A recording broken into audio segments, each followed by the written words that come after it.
شیر خدا حضرت علی رضی اللہ تعالی عنہ نے فرمایا، کسی کا ظرف دیکھنا ہو تو اسے عزت دو، فطرت دیکھنی ہو تو اسے آزادی دو، نیت دیکھنی ہو تو اسے قرض دو، خصلت دیکھنی ہو تو اس کے ساتھ کھانا کھاؤ، صبر دیکھنا ہو تو اس پر تنقید کر کے دیکھ لو، خلوص دیکھنا ہو تو اس سے مشورہ کر لو۔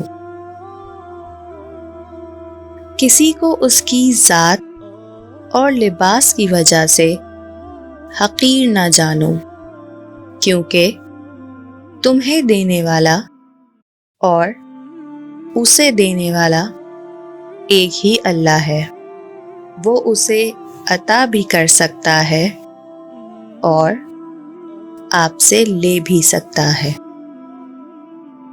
جو بہت اچھا لگے اسے بہت کم ملا کرو، جو انتہا سے زیادہ اچھا لگے اسے صرف دیکھا کرو، اور جو دل میں سما جائے اسے صرف یاد کرو، کیونکہ جو آپ کے جتنا قریب ہوتا ہے دنیا اسے اتنا ہی دور کر دیتی ہے۔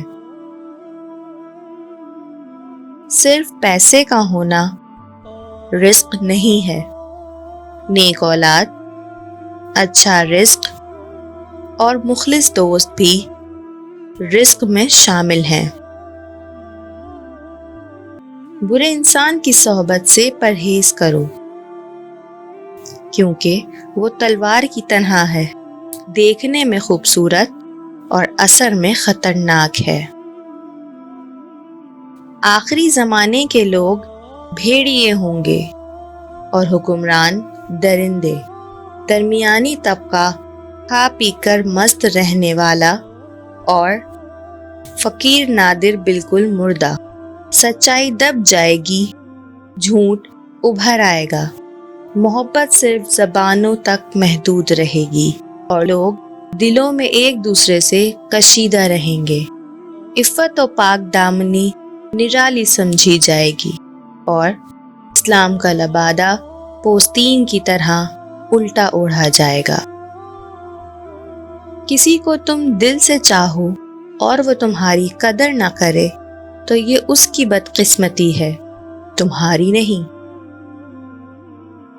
جس نے تمہارے ساتھ برائی کی ہو اس کے ساتھ احسان کر کے اسے بدلہ دے دو، کیونکہ احسان بد زبانوں کی زبان بند کرتا ہے۔ اپنی سوچ کو پانی کے قطروں سے بھی زیادہ شفاف رکھو، کیونکہ جس طرح قطروں سے دریا بنتا ہے اس طرح سوچوں سے ایمان بنتا ہے۔ لفظ انسان کے غلام ہوتے ہیں مگر صرف بولنے سے پہلے تک، بولنے کے بعد انسان اپنے الفاظ کا غلام بن جاتا ہے۔